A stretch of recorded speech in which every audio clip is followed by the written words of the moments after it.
Hello and welcome to a special podcast for the Georgetown Literary Festival. This special podcast is brought to you for International Women's Day, and you are with me, Rizal Rozhan. So a little bit about me, I'm a Sabahan from Penampang, or we call ourselves Penampangites for all you Penangites. um, and I studied gender studies in Universiti Malaya way back when, and then I used to work with a women's rights organization called Empower, who are based in Petaling Jaya. So my focus on gender equality is more on bringing up the topic of positive masculinity or encouraging more men to be more um, better men, basically. But I'm not the special person that you need to meet today in this podcast. We should be listening instead to Dr. Vilashini Somiah, who is an anthropologist in gender studies program at the University of Malaya. And Dr. Vilashini is also Sabahan.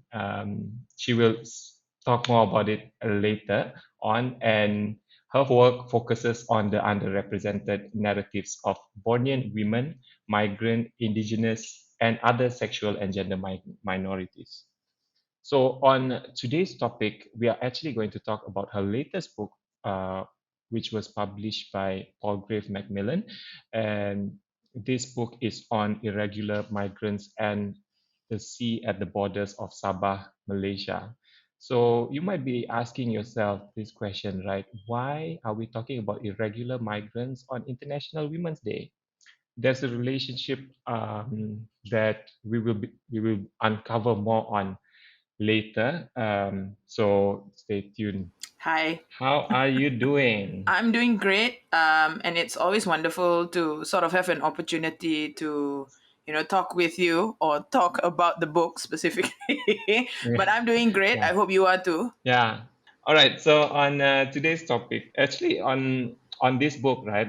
So I read some parts of the book, and I was particularly interested in chapter three. We'll go more about that, but maybe before I talk too much, Vila, maybe explain why this book? Why? Because you're a lecturer on gender studies, right? You could have chosen any topic. Yeah. You could have chosen any topic to study on, maybe even on issues of orang asli in Peninsula Malaysia. But why on irregular migrants in Sabah? Yeah, thanks so much for asking that. I think that is probably the one big question that people tend to ask me, and I think that really mirrors, I guess, the socio-political landscape from Sabah. I think for many of our listeners today, if you don't know about Sabah, this is a good place to really start. Sabah is one of two Bornean territories. I use the term territories belonging to Malaysia. Well, not belonging, but a part of Malaysia. I correct myself here. And together with Sarawak, they formed Malaysia in 1963. And any Sabahan would know that that Sabah is a state so very rich with flora and fauna. It has, just like its neighbor and cousin Sarawak, really rich with this sort of indigenous heritage and things like that, which I celebrate through my mother, right? And I'm part indigenous.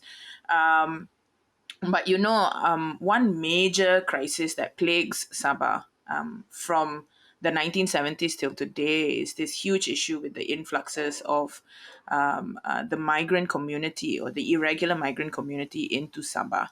And so big is this issue is that it continues to be politicized. It bleeds into larger socioeconomic issues, right? And there is a lot of xenophobia, I think, these sort of xenophobic anti-migrant narratives that exist in Sabah particularly, or always politicized. But I think, at the same time, it tells us it is a microcosm of these sort of inequalities on the ground. And what is a feminist scholar if they don't pay attention to inequalities generally, right? So I think from a very young age, like Rizal, I too am a penampangite. That is a district part of the greater part of Kota Kinabalu, which is the capital of Sabah. And, when I was a kid, my mom would drive me to the market, ironically pegged the Filipino market, right? And you know this place, right, Rizal? And when you go there, I'd be, Definitely. sitting in my car and just, my mom's car, and looking out, and this sea of kids who are about my age, maybe about 6 or 7 years old, and they're helping, they're selling stuff. They're not in school, certainly, right? So I think at a Yeah. very young age, I was very intrigued by them. That there was this community of kids that were just like hanging around, and what seems to be a sort of childhood fantasy for many kids who want to flout going to school, I think, very quickly becomes a reminder that there's something not quite right in the state of Sabah, right? Because these are kids that are also sort of, that there is a degree of neglect that they would have endured, and it's very, very visible on their physical bodies.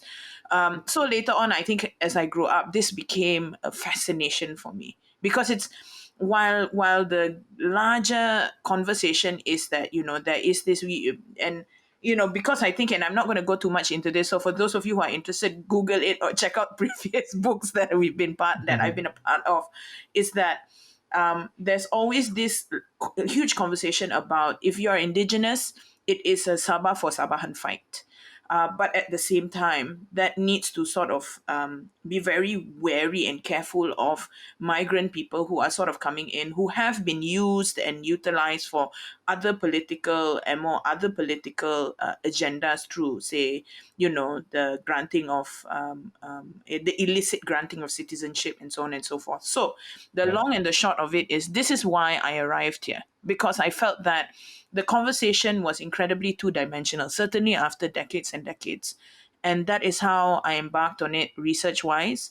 That is how I ended up moving to a completely different part of Sabah. Sabah is huge. People think that it's not, or at least for anybody who's maybe never left the peninsula of Malaysia, the imagination is it's an incredibly small state. It is not. It is huge, right? And many Sabahans themselves don't go from one corner of Sabah to the other, right? Rizal, many, and Yes, and I know. and that is why, yeah, I The think, last time I went to Sempurna or Sandakan was maybe when I was 12.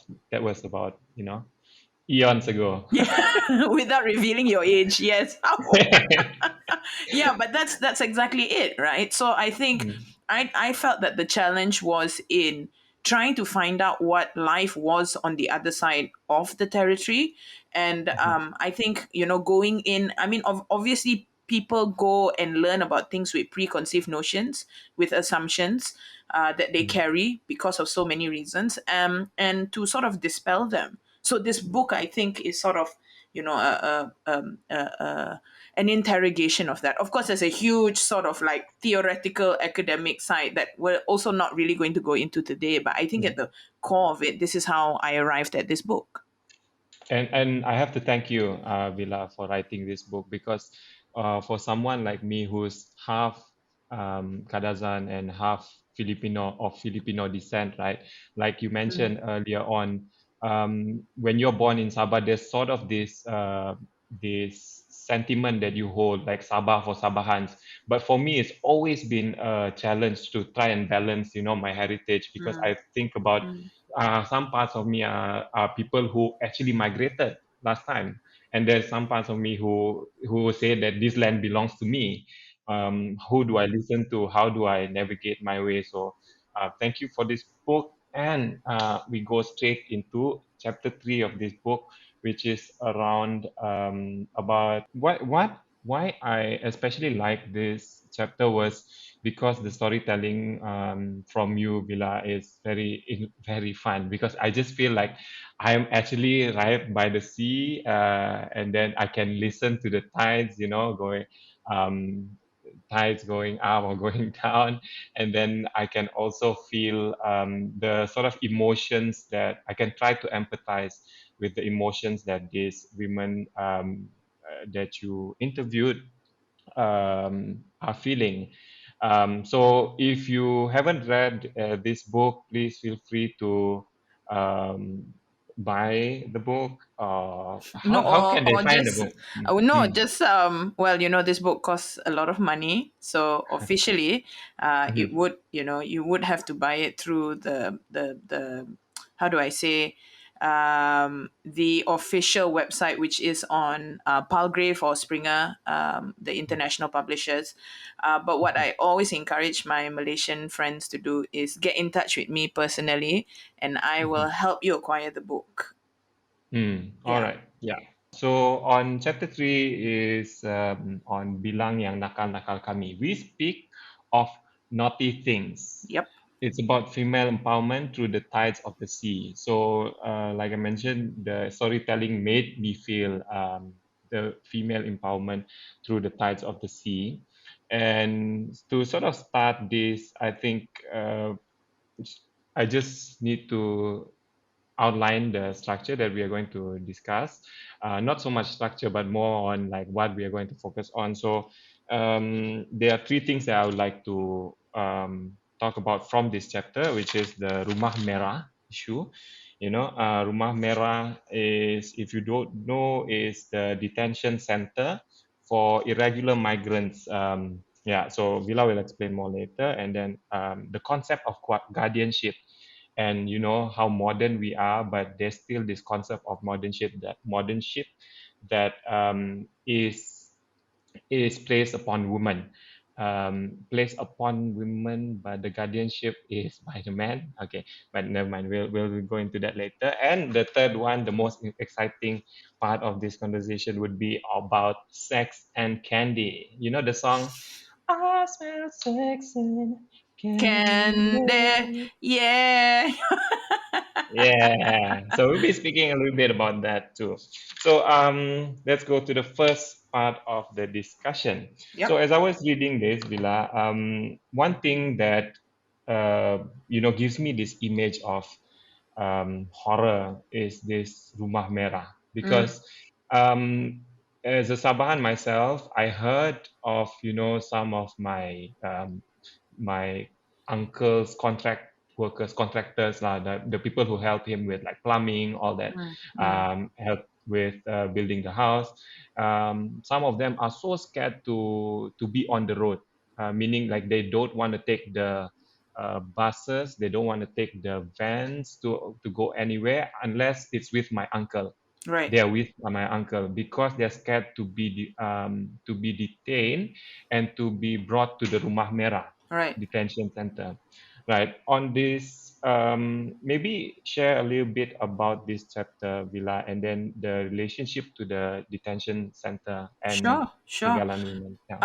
I'm gonna take it one step back and sort of Mm-hmm. also share with our viewers that this book is called Pelagic Alliances because apart from sort of an interrogation or at least an understanding of migrant life, one of the things that it started off as a PhD thesis, right? This book is an academic book, but I was very lucky because in the field that I'm in, anthropology, area studies, and whatnot, there is this new approach to writing academic books in a way that doesn't feel so uppity. It's not. You want people who aren't in academia or not interested in necessarily overly intellectualized books to pick up the book and say, I got that, I understood that. And one of the things that I initially started off by doing when I first went to Sandakan was I wanted to study detention centers.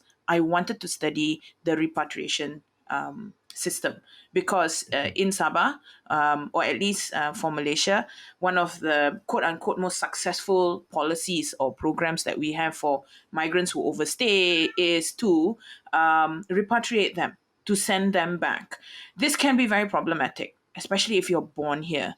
And Rizal talked about something that is very true to my heart as well, being biracial. I'm not sure if I've, especially for the younger ones, I've ever met a quote unquote a pure anything, right? Somebody has Right. many, No. possibilities of an interracial. Yeah, you'll know someone who's a mix of this and that. So this idea of purity also for me seems to be quite it's very ironic in the scheme of things. But I digress. So I went there because I wanted to study that, and I also wanted to study the way in which people get deported in the day and come back in the night. And it sounded so easy, but in fact, one of the chapters covers this.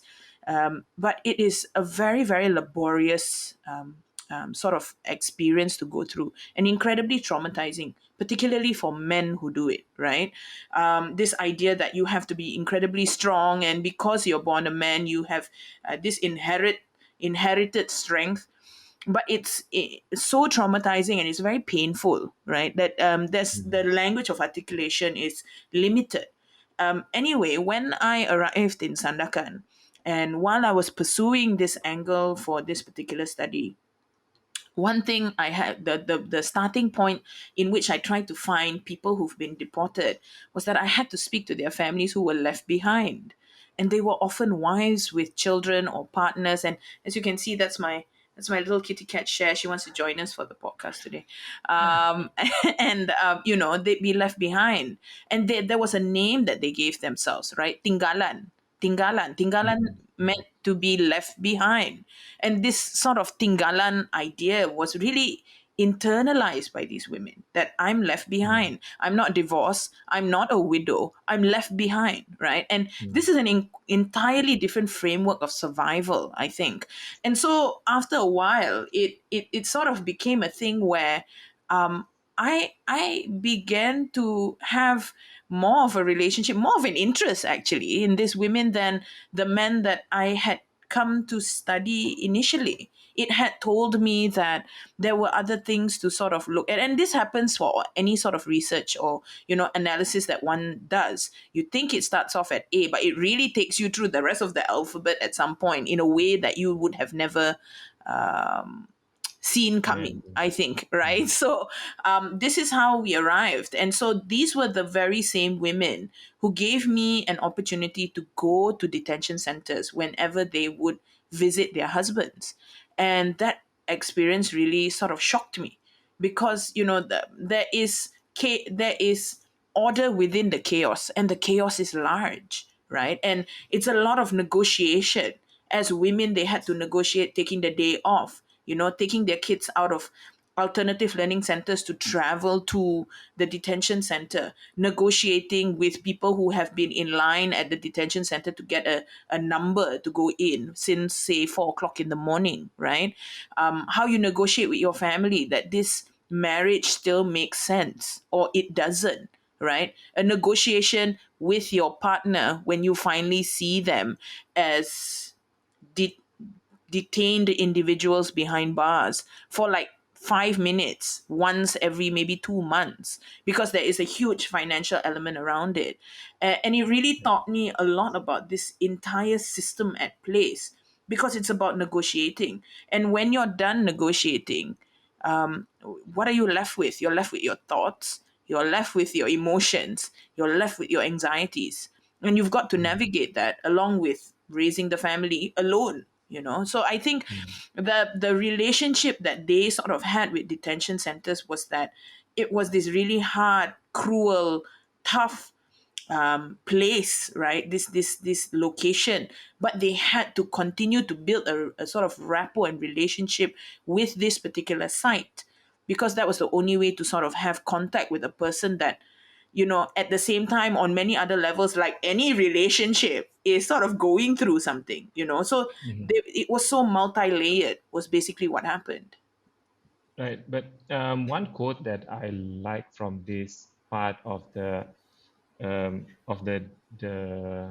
Merah issue is the relationship between, the state and um, leaving behind this, not leaving behind, but creating Tinggalan women, and but what comes out of it is these women felt more, not felt, but they have to persevere to be more empowered. Mm, They are actually more empowered after being left behind. Not to say that I condone it, but the quote is, kami sendiri sakit, kami sendiri juga kena kasih sihat balik. Tiada paham hati kami. Tiada di sini paham hati kami. We are in pain, but only we can cure ourselves. No one else here knows what's in our hearts. So this was said by Wati. Yeah. Yeah, maybe shed a little bit light of why Wati said this. So, I also think we've been using the term rumah merah, Mm-hmm. Rizal, because clearly you and I completely understand rumah merah. But rumah merah Right. literally translates to red house. And they Mm-hmm. call it the red house because the detention center is literally painted red. But, I Red think, house. Yeah. yeah, metaphorically, red means danger, right? So I think, it's Mm-hmm. very interesting because that's what they call it. They call it rumah merah. But yeah, I like that quote because, I think there's this thing about surviving as a woman of a particular class or from a particular community, which requires you to sort of keep everything in. I think, this is expected for many women from many walks of life as well. It is a privilege to vent, right? And this is horrible. It really shouldn't be a privilege to vent, but it is, I think, most of the time, because venting, I think, is sort of identified as it takes up time, it takes up Mm-hmm. other people's emotional bandwidth, I think. Mm-hmm. And that if I'm going to spend all that time venting, then I'm not going to spend any time moving on or thinking about more important things. Because Right. central to everything for somebody like Wati is that I've got to survive. So if I'm going to sit here and sort of talk about this pain that I'm feeling, number one, no one's really going to get it, because I sort of mentioned that earlier on. Yeah. You're caught in a very strange world where you're neither a widow nor are you a divorcee. It's sort of, you're suspended. The status is sort of suspended to a certain Mm. degree, and people want to assume that you're single, and yet you've not come to that point on your own, right? And so this conversation about agency is really missing, I think. So Mm-hmm. it's about also self-curing, because nobody also really understands, and having to, I think this group of Tinggalan women are incredibly lucky because they had each other. This particular Mm. village went through a number of immigration raids, Needs. and this is why there were Mm. so many women that were, and the men also had sort of gone out to work in, I guess, places that were targeted more by immigration officers. So Right. the number of women who've had their partners sort of taken away from them Mm. were much higher than, say, other places that I visited. So they were, in a sense, quite interesting, I think, to sort of Mm. follow and study. But I think she said that because she knew that it was a phenomenon, an experience that, I mean, how many women were there that were in this particular village that were there? There was like less than 10 of them, in a sea Mm-hmm. of maybe a Right. thousand people. Mm. How else do you share these emotions, I think? Yeah, so that's about self healing, more on an individual level, Mm, at an individual level. But on the community level, we go to our next part of the discussion is about the guardianship. right. This concept of guardianship, because as I was reading through the pages, right, one thing that just irks me is, unfortunately, this one character who has five wives and 18 children. Yes, the Tokadi. That's and he's a Tokadi somewhere. It's so weird because as a Muslim, I'm taught that the max you can go is four wives, but this one five. Wow. And he's a Kadi. Kadi is the one who marry people off. So again, a lot of irony here. But so this concept of guardianship is where all the villagers seems to think that Tinggalan women shouldn't be left alone. They should be married off as quickly as possible because Yeah. she might be in trouble. She might be, eliciting unmarried sex because people are horny for her. Yeah. That's those kind of things. I just don't understand that concept. And it goes to this one person, this one of the women saying, because this woman was basically saying to other Tinggalan women who said, yeah, it's good that we are married off, but she was saying, no, why are you defending all the men who wants to marry us off to other men? we are all treated like cows. We are all like cattle for sale. Yeah, cattle for sale. Um, yeah. So yeah, maybe share a bit on the guardianship. What do you think You about know, it? Yeah. I thought that particular line, and that wasn't the first time that she said it. I've heard her say it Mm, numerous times, and I thought that really sort of cut deep because there is mm, this. You start to realize, I think, or at least for me, I began to sort of see that it wasn't as if they had no idea about where their position was in that community. They were fully aware.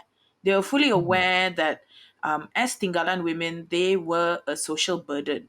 They were a social burden because, number one, there was this belief that other women were looking at them as threats, right? Suddenly, just mm, you are a threat because there is, and from the Tokadi itself, um, um, um, there is this clearly this practice of I can marry again and I will, right? And women will sort of follow my every women demand. right. But also, when you become a threat, it starts to become really uncomfortable in the village. They'll Mm, just, you're this threat that I don't want to deal with. And the sooner you stop being a threat, the better, right? And on the mm, other hand, there, as you've so rightfully put it, there are all these men who are just like, yeah, new meat in the market, idea. and then there's this other one layer, this layer of members of the family who feel that there is some sort of secondhand embarrassment or burden Mm, or shame that they are faced with when there is this, this person who should be within the confines of a relationship, a mm, marriage, and is not. mm, So there is this expectation, not just from, say, from sons even. And this mm, conversation came up because one of the Tinggalan women was told and reminded by their stepson, I think you really need to remarry because this is mm. what would people say. What's ironic is that this is not subject or just unique to the migrant community. This happens a lot Exactly. in other communities in Sabah. It And happens I a want to lot. ask, and I want to plug in here that actually I'm guilty of doing the same to my mom. My mom, Mm, basically, my dad left our family where in 2003, so it was a right. long time ago, right? Even before he passed away in 2012.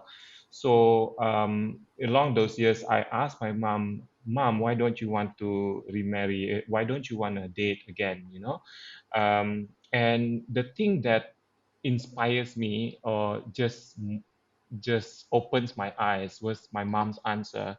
She said, "Why would I want to be tied to another old baby?" And then for me, it was just like, wow, it took me a while to process it, but I was just thinking, yeah, right. Now she actually has the time to enjoy herself. And that's what I kind of see from these women as well, is they actually have more time to bond among themselves, the women who have the sort of same situation, the Tinggalan Yeah. women, Yeah. and they actually are more empowered to talk about other things that are more sensitive, which goes to our next part of the discussion. Vila, do you mind if I go to Go go ahead. here? I Yes, know you've been waiting for this section of the conversation for like a while now. You're keeping it professional and now we get to wave our freak flag. So go ahead. right. So now we're gonna talk about sex and candy. Okay, one, two, three. I smell sex and candy. Candy. Yeah. Okay. Get that Yeah, out okay. of your So system. on right. So on this sex and candy, right?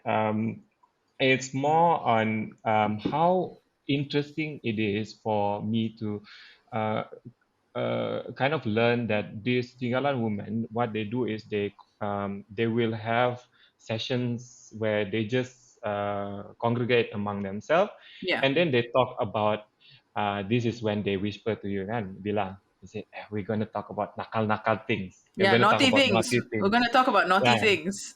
So it must have been very, very interesting, Vila, because there was kind of a breakthrough in your research, no? Yeah, yeah, it was a Yeah, yeah, huge breakthrough, right? Because yeah. my training was to sort of go in and get to the sort of meat and carrots immediately. What, Mm, detention, life, this sort of painful life of being a migrant. I mhm, carried that. I was very guilty of that, right? And in the downtime when I sort of also felt like they were entertaining me with the heavier conversations, right? mhm, mhm. And it turned out that's not what they want to talk about always. I was the downer in that gathering. I was the one, oh Right. man, that's the one that wants to come in and just interrogate, want me to relive this trauma over and over again, which is literally Oh, what I was yeah, doing, and I think yeah. in hindsight, when I sort of look back at it, it teaches you to be better at the work that you do, because that's what Mhm, that's what life is about, right? You have to improve the way you do things. And I mean, it mhm. gave me a really huge lesson, because um, don't talk about things that people aren't interested in talking about if you want to know more about them. You know what I mean? They want to tell you Yes. something about their lives, and this was Mm, it. And this was a huge lesson for me, because mhm. a person who, incredibly privileged. I don't think I say that enough. I'm not incredibly privileged because I own billions of dollars. Wink, wink. I'm incredibly privileged because I'm sitting here in a podcast talking to you, my beloved Rizal, Right, in English. Right? We've had right. education. We've gone to. Mhm. We've been in higher education institutes, and we're talking about a book that I wrote that's been published by an international publisher. It's incredibly Yeah, privileged. I never for a second sort of you know and in my incredibly privileged life, myself and friends that I know have had conversations about sex. So why yeah. is it that when I go into this community and these women are just hanging around, makan, kacang, eating peanuts or Peanuts. snacks Yeah. or whatever, and just Mm. like, drinking coffee or tea, having a conversation about their sex lives, why is that shocking to me? It really Yeah, shouldn't right. be. It really shouldn't Mm, be. And yet it was, mm, because it was incredibly lighthearted. These women were talking mm. about previous sexual experiences, and they were cracking jokes about it, right? Jokes in Yeah, it ways was that, funny. really funny. I think, one of the really funniest one was where one of them was saying, my mom said, on your first night together with your husband, um, Mm, don't scream because it might hurt. And she said he was very gentle with me, and so I didn't scream. And yeah. one of the funny Elizabeth. persons, Elizabeth, in the group, Yeah. basically said, oh, maybe you were screaming, but you weren't screaming the way you thought you'd be. And that caught me off guard. It really caught me off guard, because there was a Mm, sophistication in the way they were really discussing this. And mhm. I was sort of very aptly reminded that this is life, right? These were women, Yeah. and why shouldn't women be talking about sex openly amongst themselves, regardless of the sort of income bracket that they belong to, or the class that they, the class structures that they sort of fall under or in? Why shouldn't they have access to that? You know what I mean? Yeah, so I was just talking about this to my girlfriend last night as well. And she was saying, yeah, we still can't talk about sex in public. Yeah. People will look at us differently. They will think that we are, in this book you call Sundal Sundal, or yeah, and they Sundal or refer to horse, themselves right? as Sundal. Sundal means like Yeah. a slut, right? Yeah, so on that one, my girlfriend said that, and then it just clicked into me that it doesn't just happen in this village area where when they were talking about this loudly, someone that their neighbor said, like, don't say, don't talk about sex loudly, right? They were being apprehensive about it. Yeah. Yeah, and but I was thinking, but not all men, but a lot of men in Kota Kinabalu, when they are having their coffee or tiger beer, they are talking about sex loudly, very, very loudly in the open, and it's like a mark of masculinity that a mark or that they've come of honor, age. right? Yeah. Right. Yeah. So that's so unfair too. I feel like it's good that they are talking about their sex life, and I was actually very happy when I was reading this. Not because it's about sex. I know, Vila, you want to say that, but because they had agency to tell Yes. their story. Yes, So and I I love that. I agree. I think, the important lesson to me, and I think people who eventually read this chapter, is that um, I don't think they were unaware of the sort of the taboo, the social taboo around talking about their sex lives. I'm absolutely certain they're fully aware of it. And Mhm. in the conversation, or at least in the way I think the chapter is written, is that they will sort of like in times where there are riskier parts to their stories, they will speak in husher tones. They will sort of look around, ensure that the children aren't necessarily listening. But it was an Mm. outlet. There is a kind of maybe humorous, maybe really Mhm. vulnerable, even honest resistance that comes from this, and it's part Mhm. of the sort of self-healing way of getting through the position that they are in.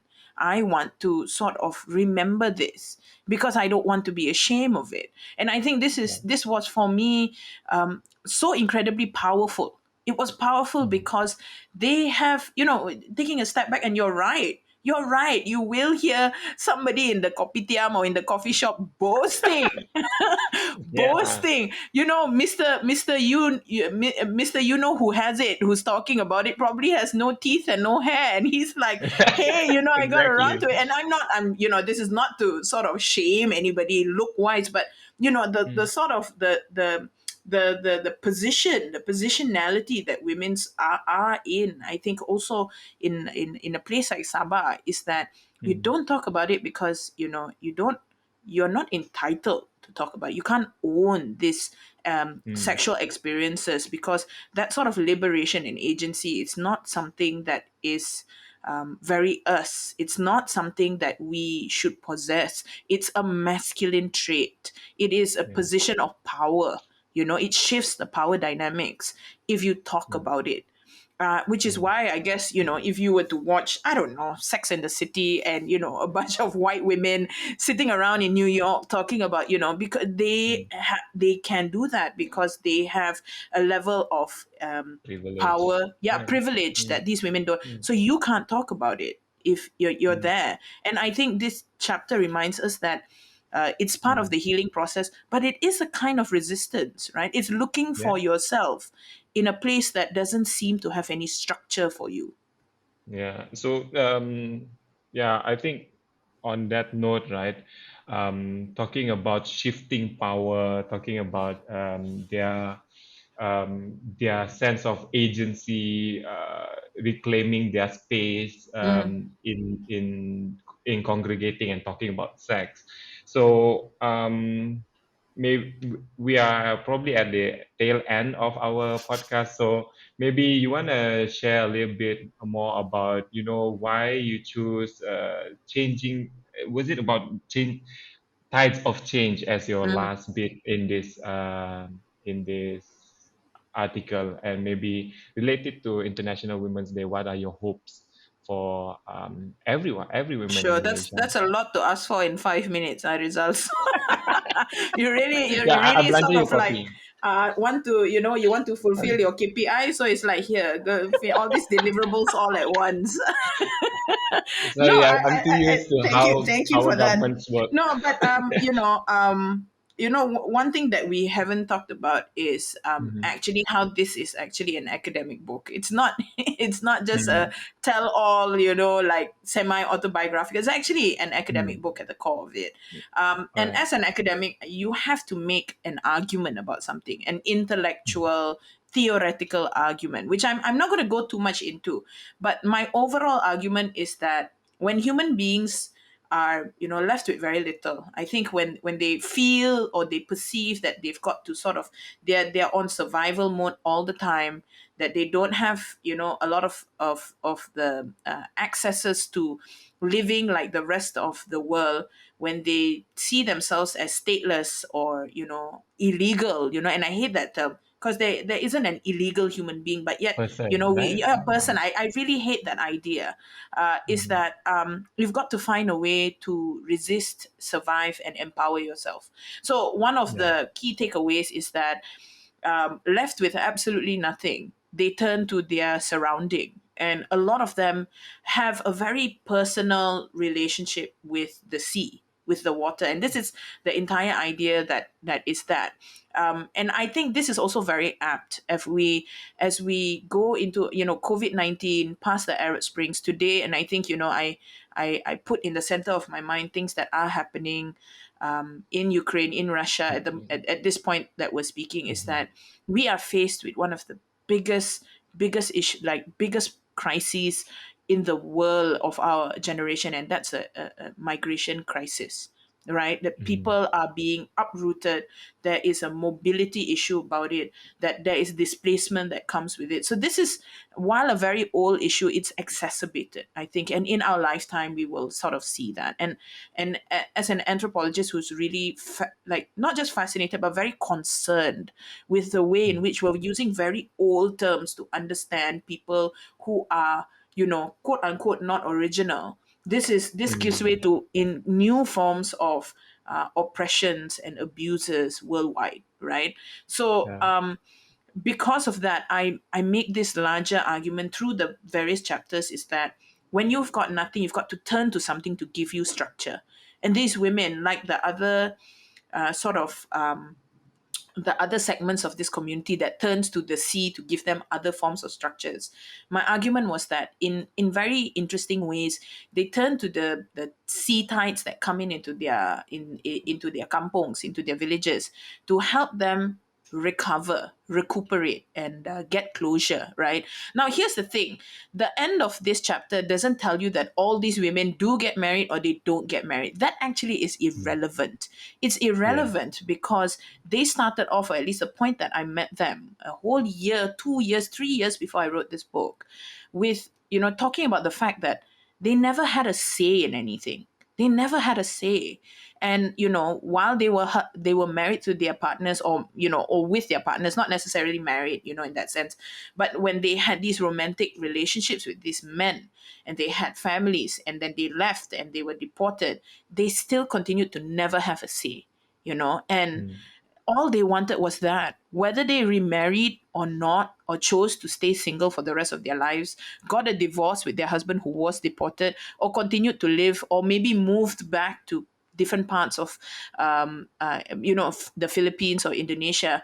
That was irrelevant. What was relevant Yeah. was, were they able to find themselves? And, to a certain extent, while maybe not in the way more privileged people envision closure, quite a number of them had that. They figured things out, and a lot of it was really dependent on the way they sort of measured change, they sort of measured progress through sea tides that would come in, Mm. right? It became a sort of a clock, a different kind of Mm.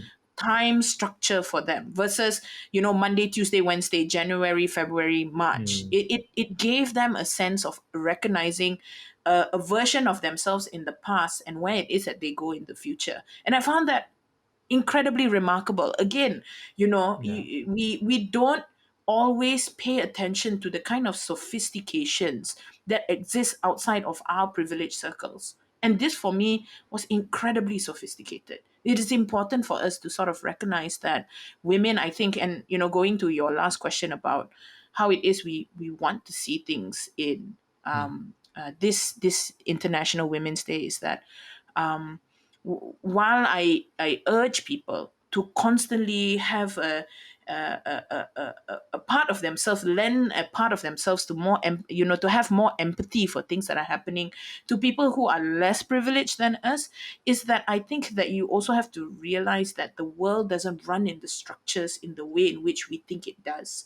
That people are finding newer ways to really survive their trauma, survive their oppressions, right? Mm. And those ways are they exist because they might not have access to more dominant structures that we see. dominant forms of institutional help that we see, dominant forms of education or information that we can receive. So there's this sort of recreated new structures exist because they've got to survive. And I think the power of survival is so strong, because when you know that you've got to do it, when you've been told that you cannot for so long and you decide to do it at that point, I think this is where we have breakthrough. And what I want, Mm, and what we should all want for any persons in that position, is that they find a way to get that breakthrough, is that we help them, or even if we cannot, that we wish for them that sort of breakthrough. And I think that's really yeah. the core of it. And thank you very much for that. Sorry about the $1 million five question in one. Thank you very much to our listeners as well for tuning in. I hope you enjoyed this session of the podcast. From me, I just echo everything, echo everything, Dido, Vila. Yes, let's find, let's help everyone, especially minority communities, right, find their voice. I Yeah. think that's our final message for today. Thank you and see you all again. Bye. Thanks so much.